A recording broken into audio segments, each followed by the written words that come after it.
나라 사람들이 이제 이동을 하고 많은 사람들이 이동을 하고 힘들었을 텐데 또 이렇게 건강한 모습으로 뵈니까 참으로 반갑습니다. 이번에 중국 사람들이 이동하는 거를 어느 뉴스에 그러는데 90만 명이 90억 명이 이동했다고 방송을 하더라고요. 전 세계 인구가 몇이죠? 80 정도 되잖아요. 79억, 80억 정도 된다는데 90억이 계속해서 90억 그러는 거예요. 90억 명이나 이동한다고. 저 실수한 방송 사고구나 이런 생각을 했었는데 이렇게 인구가 80억 명 정도 되는데 자 그러면 그 중에 우리 기독교인은 몇 명일까요? 80억 명 중에서 25억 6천만 명이래요. 2022년도 집계에 따르면 22억 5천만 명. 그럼 이 숫자는요, 32% 정도 되는 거죠. 그러니까 10명 중에 3명은 그리스도인이다라고 하는 것입니다. 그래서 이제 이 기독교인들이요, 불교 또는 이슬람 또 이런 타종교들을 통틀어서 가장 많다고 하는 것이요, 세계적으로. 이 숫자는 물론 개신교와 천주교를 합한 숫자인 것입니다. 하나님을 믿는, 예수를 믿는 개신교와 천주교를 합한 숫자가 32%라고 하는 것이죠. 자, 그런데 저는 여기서요, 궁금한 게 있어요. 자, 그렇다면 이 많은 그리스도인 중에서 과연 어떤 사람이 진정한 예수님의 제자인가라고 하는 것입니다. 이 32%가 3명 중에 10명 중에 3명이 다 진정한 예수님의 제자냐라고 하는 것이 궁금해요. 여러분은 그러면 이 중에서 예수님을 참으로 믿고 예수님의 제자가 된다고 하는 사람이 몇 프로나 될 거라고 생각하세요? 25억 6천만 명 중에서 몇 프로일 것 같아요? 10%? 10%가 될 거라고 생각하십니까? 10%만 잡아도 2억 5천만 명이죠. 그렇죠?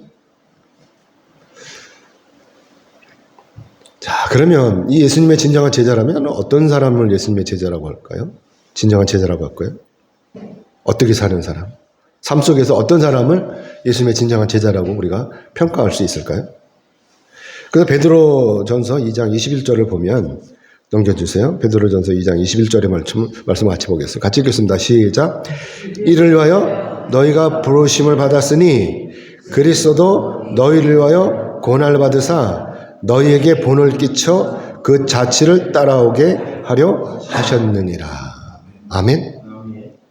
예수님의 본을 받아서 예수님을 따라가는 사람들이 예수님의 제자라고 하는 것입니다. 그렇죠? 그렇기 때문에 우리가 예수님의 진정한 제자가 되려고 한다면 당연히 남을 위해서, 타인을 위해서 우리가 이타적인 삶을 사는 거죠. 예수님처럼 고난을 받아야 된다고 하는 것입니다. 물론 여기서 고난은 어떤 것이냐? 타인을 위해서 나를 희생하는 것이죠. 나를 죽이는 것입니다. 자, 그런데 여러분 어떠세요? 여러분들은 정말 남을 위해서, 타인을 위해서 여러분이 직접 희생해 보신 적이 있으세요? 나를 희생해 보신 적이 있으십니까? 자, 전철 안에서요, 술에 취한 남자가 어떤 여학생한테 계속 시비를 거는 거예요. 못 살게 구는 거예요. 그러면 이때 여러분들이 그 전철 안에 있다 그러면 여러분 어떻게 하실 거예요? 여러분은 그 전철 안에서 술이 취해가지고 그 난동을 부리는 그 사람을 제지하실 수 있으십니까? 왜 그러냐고 쫓아가서 말릴 수 있습니까? 내가 진정한 그리스도인이라면 이 남자를 제재해야 됩니다. 말려야 되는 것입니다. 내가 똥물을 뒤집어 쓰더라도 나서서 이 사람 말리는 것이 마땅할 것입니다. 그렇죠? 여러분도 아시다시피 일제강점기 때요, 우리 그리스도인들이 가장 앞장서서 한 일이 뭐냐면 신사참배 거부였습니다. 신사참배는요, 우상을 숭배하는 거예요. 그래서 예수를 믿는 사람이라면 절대로 신사참배를 할 수가 없다라고 하는 것입니다. 그런데도 목사님들이 했어요. 왜? 우리 통합 측에서요. 우리 교단에서요. 이 총회에서 통과를 시켰어요. 신사참배는 그냥 우상숭배가 아니라 그냥 의례다 라고 한 거예요. 그래서 그때 당시에 신사참배하지 않은 사람들이, 분리돼서 나간 사람들이 고신측입니다. 고신측. 나머지는 다 신사참배했다고 하는 것이죠. 그래서 우리 교단의 제일 어르신 한경직 목사님도 신사참배했다고 고백을 하셨어요. 고백하셨어요. 하나님 앞에 너무나 큰 죄를 졌다고. 사랑하는 여러분, 우리가 신사참배하지 않는 거, 우상숭배하지 않는 거, 이러한 믿음이 바로 진정한 믿음이고 참된 믿음인 것입니다. 자, 신사참배한 거 죄인 것은 알죠? 회개했다면 된 거예요. 회개하지 않는 것이 또 문제라고 하는 것입니다. 자신의 믿음을 지키기 위해서 기꺼이 자기를 희생할 수 있는 사람, 또한 이웃을 위해서 기꺼이 자기를 내어줄 수 있는 사람, 또 복음을 위해서 기꺼이 내 목숨도 아끼지 않는 사람, 이런 사람이 진정한 신앙인이고 이런 사람들이 진정한 예수 그리스도의 제자가 아닙니까? 오늘 많은 사람이요 스스로 자기는 예수님의 제자라고 하지만 실제로 따지고 보면 제자는커녕 믿음조차도 변면치 못한 사람들이 있다고 하는 것입니다. 무늬만 그리스도인인 것이죠. 거기다 더욱 창피한 일은 뭐냐? 자기 신앙과 남의 신앙을 비교하는 거예요. 그리고 자기 신앙이 월등하다고 하면서 남의 신앙을 평가절하하는 것입니다. 그래서 한들 더 목회자들까지도 평가하는 거예요. 성도들이. 무시하는 것이죠. 그러면서 이러한 사람들의 일반적인 특징은 뭐냐면 확고한 자기 뜻에 갇혀서 주변을 돌아보지 않는 것입니다. 그리고 자기의 이 똥꼬집만을 세우고서 자기 신앙이 세상에서 가장 제일 큰 것으로 착각하고 떠버리는 것이죠. 그래서 오늘날에도 이러한 자들이 하나님 말씀 듣지 않고 자기 멋대로 교회로 옮겨 다니는 것입니다. 방황하고 있는 것입니다. 주일도 제대로 지키지 않는 것입니다. 거기다 하나님께 대한 예배마저도 소홀히 여기는 것입니다. 자, 여러분, 이런 사람 어떻습니까? 어떻게 생각하십니까? 여러분은 이 대목에서 여러분은 진정한 제자라고 생각하십니까? 제가 오늘 말씀을 준비하면서 내가 예수님의 진정한 제자라면 난 오늘 무엇을 어떻게 해야 되나? 라고 하는 것을 생각하게 되었습니다. 여러분, 저처럼 이런 거 생각해 보셨어요? 그래서 우리가 오늘 예수님의 진정한 제자가 되기 위해서 장차 무엇을 어떻게 해야 되는지를 살펴보려고 하는 것입니다. 오늘 어떻게 해야 하는 것이 진정한 제자라고 하는 것인가? 첫 번째는 뭐냐면 우리 하나님 말씀을 들어야 된다라고 하는 것이죠. 그리고 두 번째는 하나님 말씀을 믿어야 되는 거예요. 그리고 세 번째는 선입견을 버리는 것입니다. 그리고 하나님 말씀에 순종해야 되는 것입니다. 이 세 가지 가지고 오늘 말씀을 나눠보겠습니다. 그래서 먼저 첫 번째로 우리가 하나님 말씀을 들어야 된다라고 하는 것이죠. 그래서 오늘 본문 21절의 말씀 같이 보겠습니다. 같이 읽겠습니다. 오늘 보면 21절입니다. 같이 읽겠습니다. 시작. 이에 예수께서 그들에게 말씀하시되 이 글이 오늘 너희 귀에 응하였느니라 하시니. 아멘. 우리 여기서 두 가지를 알 수 있어요. 먼저는 오늘이라고 하는 이 단어인 것입니다. 오늘이라는 이 단어는 헬라어로 세메론이라고 하는데 이 세메론의 뜻이 바로 오늘, 이날이라고 하는 것입니다. 그러니까 오늘이라는 이 말은 결국 뭐예요? 오늘날 우리가 사는 현재의 이 순간을 이야기하는 것입니다. 옛날 얘기가 아닌 것이죠. 자, 그리고 또 너희 귀에 응하였다라고 하는 이 말씀은요, 오늘 저와 여러분에게도 이 말씀이 해당된다라고 하는 거예요. 옛날 옛적에 2000년 전에 그 말씀이 아니라 오늘날 저와 여러분에게도 똑같이 적용이 된다라고 하는 이 말씀이라고 하는 것이죠. 자, 그러면 예수님께서 오늘 말씀하시는 구절이 어떤 구절의 말씀입니까? 이 글이 너희에게 응했다고 하는 이 말씀은 어떤 구절이냐? 바로 누가복음 4장 18절의 말씀인 것입니다. 우리 같이 보겠습니다. 넘겨주세요. 같이 읽겠습니다. 시작. 주의 성령이 내게 임하셨으니 이는 가난한 자에게 복음을 전하게 하시려고 내게 기름을 부으시고 나를 보내사 포로된 자에게 자유를, 눈먼 자에게 다시 보게 함을 전파하며 눌린 자를 자유롭게 하고. 아멘. 이 말씀을 하신 것입니다. 물론 이 말씀은요, 이사야 61장 1절의 말씀입니다. 예수님께서는 나사렛 회당에 들어가셔서 이 말씀을 읽으셨어요.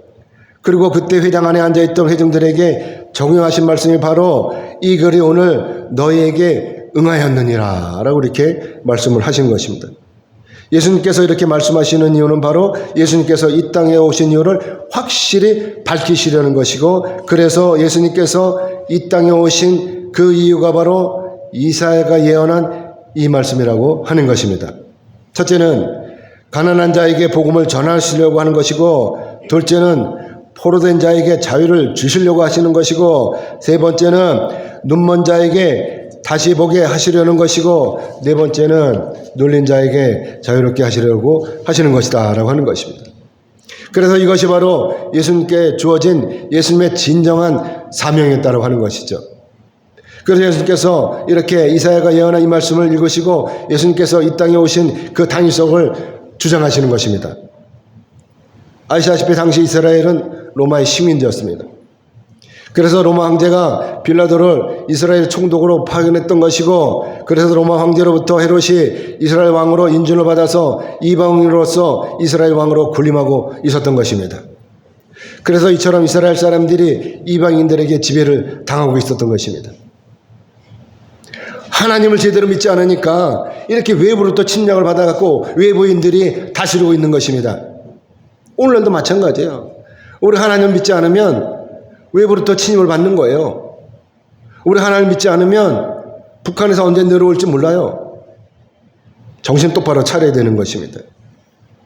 이방인들에게 지배를 당하는 것입니다. 물론 당시에는요, 시대적으로 이러한 일들이 비일비재하니까 이스라엘 사람들이 아무렇지도 않게 넘어갈 수도 있었어요.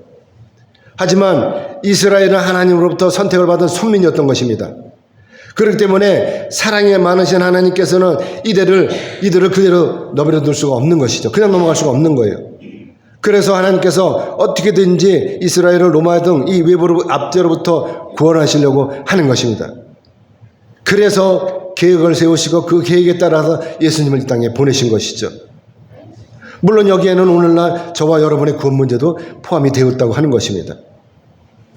그래서 전능하신 하나님께서 예수님을 이 땅에 보내신 것이고, 그래서 예수님께서 요단강에서 세례 요한으로부터 세례를 받으시고 40일을 금식하신 후에 마귀로부터 시험을 받으신 것입니다. 그리고 드디어 예수님께서 자기의 고향인 갈릴리 나사렛에 오셔서 실제적인 공생의 사역을 선포하시고 계시는 것입니다.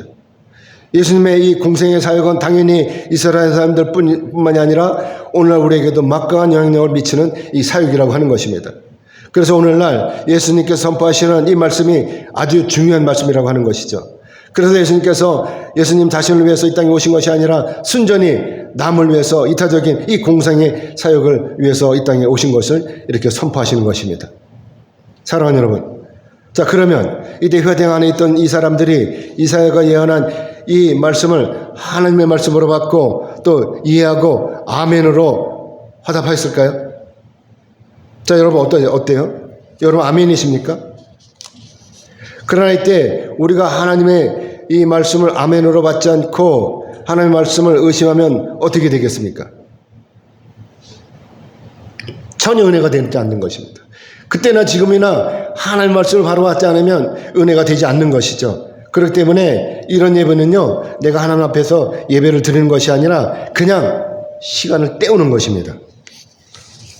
그냥 시간 때우는 거예요. 제가 이렇게 강단에서 하는 말씀 선포할 때 이때 여러분 마음속에 깊은 곳으로부터 아멘하는 분이 있으십니다. 분명히 있으셔요. 하지만 또 어떤 분은 어때요? 그냥 건성으로 아멘하는 분도 있으십니다. 그리고 또 어떤 분은 예배 시간 내내 어떻게 해요? 말씀을 듣는 것이 아니라 성경책을 뒤지기는 거예요. 뒤졌다. 앞으로 뒤졌다. 뒤로 뒤졌다. 자, 그러면 이때 어떤 분이 하나님 더 주어진 은혜를 받겠습니까? 사도 바울은 이렇게 말씀하고 있습니다. 로마서 10장 17절의 말씀입니다. 우리 같이 읽겠습니다. 같이 읽겠습니다. 시작. 그러므로 믿음은 들음에서 나며 들음은 그리스도의 말씀으로 말미암았느니라. 아멘. 들어야 되는 것입니다. 전능하신 하나님의 말씀을 무조건 귀를 기울여서 들어야 하는 거예요. 귀로 듣지 않으면 절대로 믿을 수가 없는 것입니다. 아무것도 알지 못하는데 무엇을 믿겠습니까? 내가 예배 시간에 딴청을 부리는데 저절로 믿음이 생기겠습니까?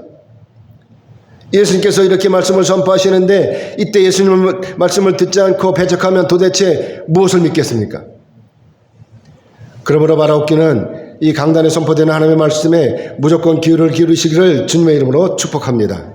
아멘. 자, 그래서 두 번째는 뭐죠? 하나님의 말씀을 믿어야 된다라고 하는 것이죠.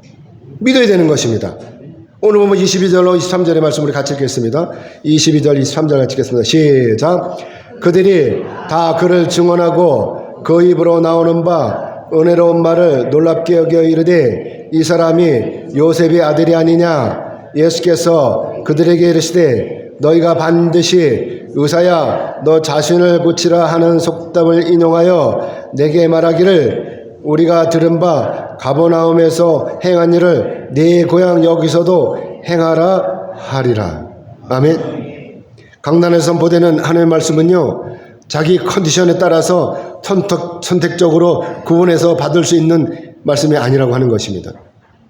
하나님의 말씀은 무조건 믿고 받아야 된다고 하는 것입니다. 그래서 교회 올라오기 전에 먼저 기도해야 되는 거예요. 그냥 놀다가 올라오면 아무것도 안 돼요. 교회 올라오시기 전에 먼저 기도해야 되는 것입니다.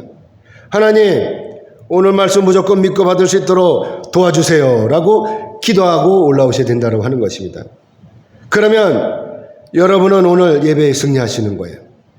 아멘이죠? 자, 그런데 여기서 문제는 뭐냐면 회당 안에 사람들이요, 예수님의 이 말씀을 믿고 받지를 않았다고 하는 것입니다. 안 믿는 거예요. 받지도 않는 거예요. 이들이 이사의 이 말씀을 알고 있어요. 이들은 분명히 알고 있어요. 이사의 이 말씀을. 그런데 자기 눈앞에 계신 이 예수님은 자기들이 기다리는 이 메시아가 아니라고 하는 것이죠. 이사야가 예언한 그 메시아가 아니라는 것입니다. 예수님께서. 왜냐하면 예수님은 어떤 분이에요? 예수님께서는 그동안 자기들이 알고 있었던 갈릴리 나사렛의 목소인 이 요셉의 아들이라는 사실을 이들이 알고 있었던 것입니다. 그러니까 이들이 예수님께서 자라나신 이 과정들을 모두 알고 있었기 때문에 거기다가 목소의 아들이라고 하는 이것도 알고 있는 거 아닙니까?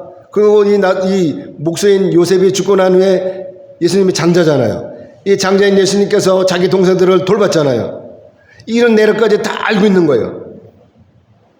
그러니까 아무리 예수님께서 이사야의 말씀을 인용하시면서 예수님 자신이 바로 이사야가 예언한 그 메시아라는 이 사실을 주장하셔도 이들이 절대로 믿어지지가 않는 것입니다. 도무지 믿을 수가 없는 것입니다. 자, 여러분, 믿어져야 이야기가 되는 것입니다. 믿어져야 역사가 일어나는 거예요. 믿어져야 구원이 이루어지는 것입니다. 그런데 도무지 믿어지지가 않았던 것입니다. 그래서 이때 예수님께서 속담을 인용하심으로 이렇게 말씀하시는 거예요. 당시 나사렛 유대인들이 말하는 거 뭐냐? 첫째는 너나 잘해라 라고 하는 것입니다. 예수님은 네가 메시아야, 너나 잘해 이러는 거예요. 이들이 이런다고 하는 것입니다. 예수님께서. 그리고 두 번째는 뭐냐면 가버나움에서 한 것처럼 기적을 여기서도 한번 보여봐 라고 이렇게 예수님을 조롱한다고 하는 것입니다. 여러분도 아시다시피 저도 제가 나고 자란 이곳에서 이렇게 목회를 하고 있어요. 우리 친구도 건집사님도 우리 친구 아닙니까? 그래서 저도 어려운 점이 많아요. 우선 가족들이 구원이 어려운 거예요. 제가 잘한 거 다 알잖아요, 우리 형제들이. 그 다음으로는 친구들의 구원이 어려운 거예요. 제가 여기서 개척을 하면요, 저는 이런 생각을 했어요. 저를 아는 사람들이 모두 따라올 것이라고 생각을 했습니다. 사실 그렇지 않아요.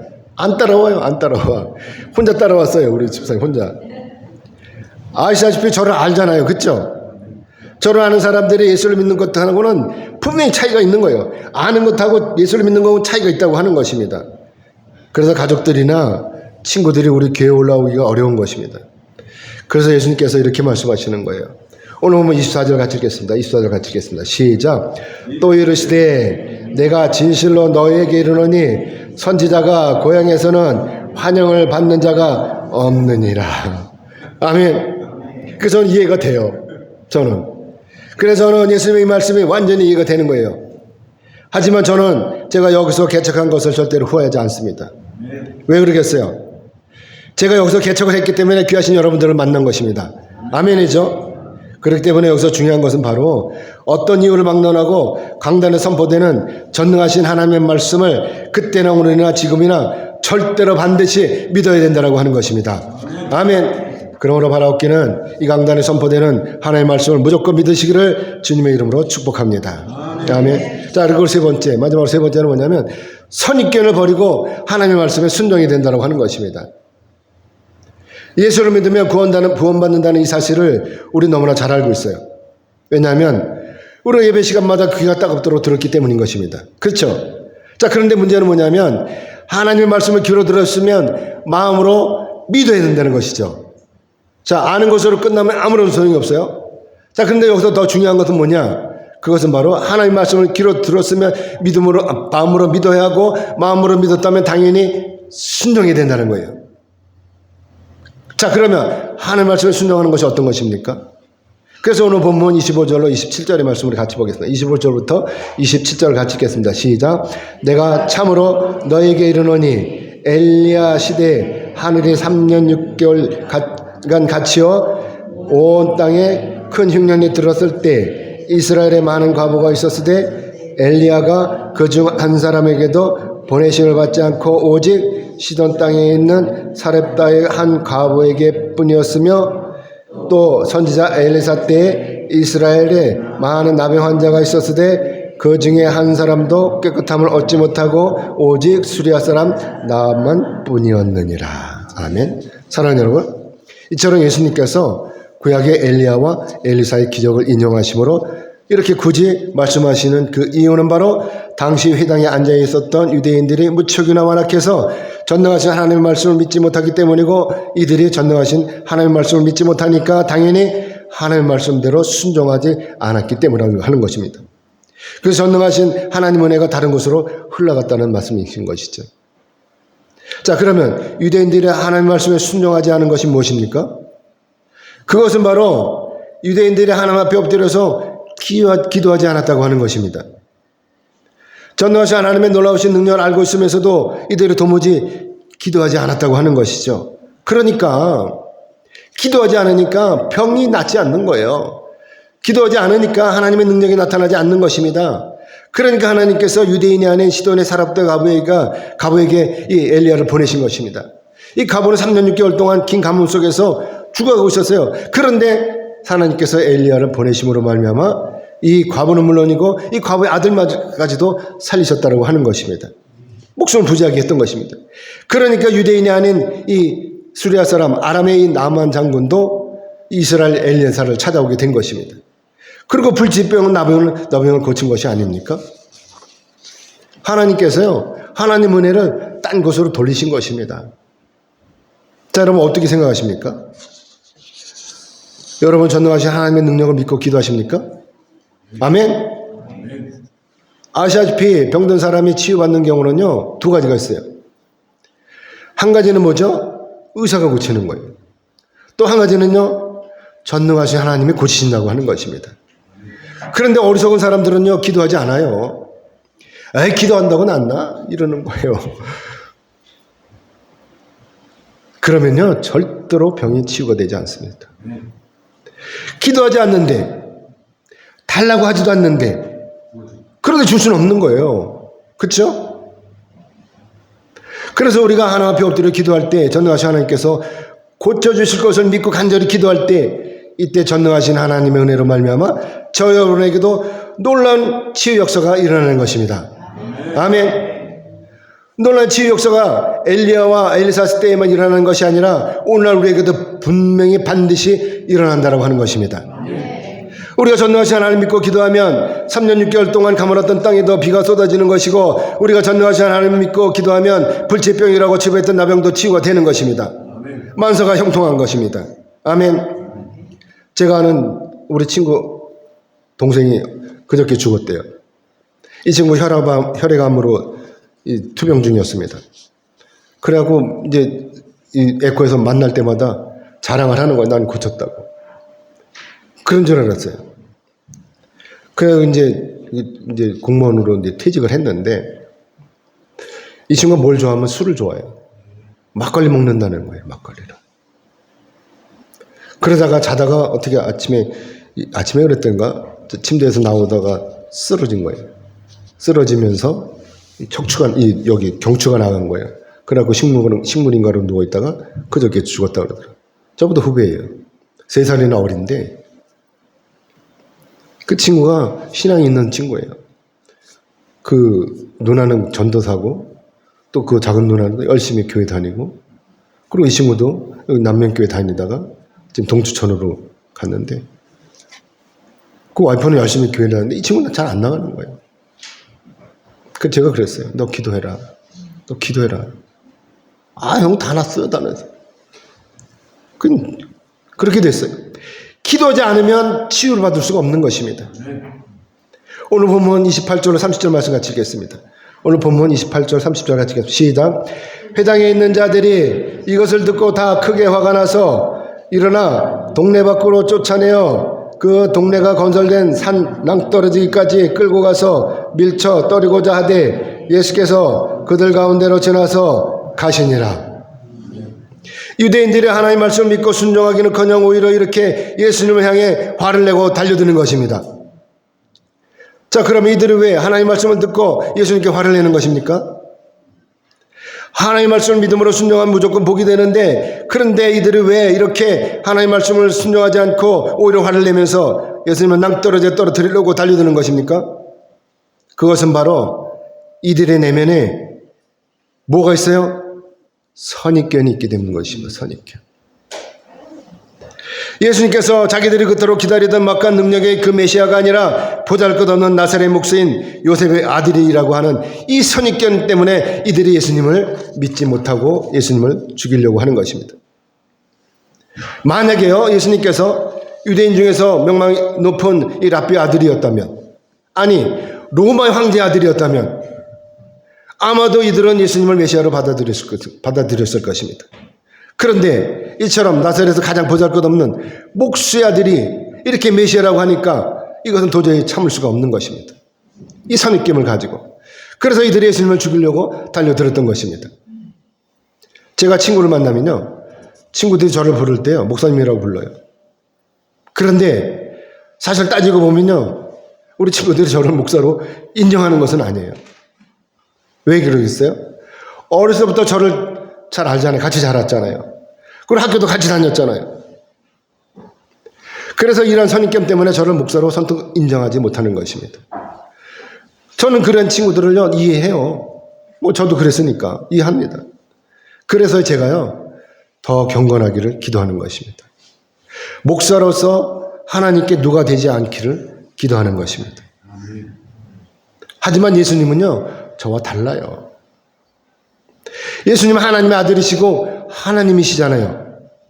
그리고 오늘날 저와 여러분을 구원하실 분이시잖아요. 그렇기 때문에 나를 구원하실 예수님 믿고 예수님의 진정한 제자가 되어야 하는 것입니다. 그렇기 때문에 여기서 중요한 것은 바로 이 잘못된 선입견을 버려야 된다고 하는 것입니다. 그리고 우리 강단에 선포되는 하나님의 말씀을 아멘으로 받고 하나님의 말씀에 기꺼이 순종해야 된다고 하는 것입니다. 주님이 죽으라면 죽어야 되는 거예요. 죽으면 어떻게 되죠? 끝나는 것입니까? 죽으면 부활하는 것입니다. 아멘이죠? 나보다 먼저 부활하신 예수께서 나를 부활시키시고 천국으로 인도하시는 것입니다. 그러므로 여러분 모두는 선입견을 버리시고 하나님 말씀에 따라 무조건 순종하시기를 주님의 이름으로 축복합니다. 이제 말씀 맺겠습니다. 하나님께서는 우리가 진정한 제자가 되기를 원하십니다. 자, 여러분은 참으로 예수님의 이 제자가 되시기를 원하십니까? 예수님께서는 분명히 말씀하셔요. 참으로 예수님의 제자가 되려고 한다면 이렇게 하라는 것입니다. 어떻게 해요? 마태복음 16장 24절의 말씀입니다. 우리 같이 읽겠습니다. 같이 읽겠습니다. 넘겨주세요. 시작. 이에 예수께서 제자들에게 이르시되 누구든지 나를 따라오려거든 자기를 부인하고 자기의 십자가를 지고 나를 따를 것이니라. 여기서 가지가 아니고 자기입니다. 자기를 부인해야 되는 것입니다. 여기서 자기를 부인한다는 것은 하나님 앞에서, 예수님 앞에서, 성령님 앞에서 자기를 죽이는 것입니다. 그래서 나를 예수님의 사역에 맞추시는 거예요. 맞추는 거예요. 예수님을 닮아가는 것입니다.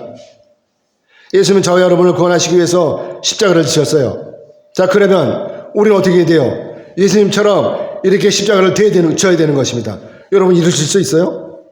얼굴도 모르는 사람을 위해서 여러분 스스로가 십자가를 지실 수 있습니까? 오늘 선포된 하나님의 말씀을 내 말씀으로 믿고 아멘을 받는다면, 그러면 내 이웃을 위해서 내가 기꺼이 십자가를 질 수 있어야 되는 것입니다. 내가 예수님의 제자가 되는 거예요. 그래야 십자가를 져야. 아멘이죠? 아시다시피 따스한 햇볕만 쫓아다니다가는 절대로 예수님의 제자가 될 수 없습니다. 기회주의자가 어떻게 예수님의 제자가 되겠어요? 그렇기 때문에 나 스스로가 예수님의 진정한 제자라고 생각한다면 선입견을 버려야 돼요. 그리고 나를 죽여야 되는 것입니다. 그리고 십자가를 져야 되는 거예요. 그리고 어떻게 돼요? 피탈길이 됐든지 언덕배기가 됐든지 비가 오든지 눈보라가 치든지 막론하고 끝까지 예수님을 따라가야 된다고 하는 것입니다. 아멘. 그래야 어떻게 돼요? 예수님처럼 나에게도 여러분에게도 부활이 있는 것입니다. 아멘. 그러므로 바라옵기는 여러분 모두는 예수님의 진정한 제자가 되시기를 주님의 이름으로 축복합니다.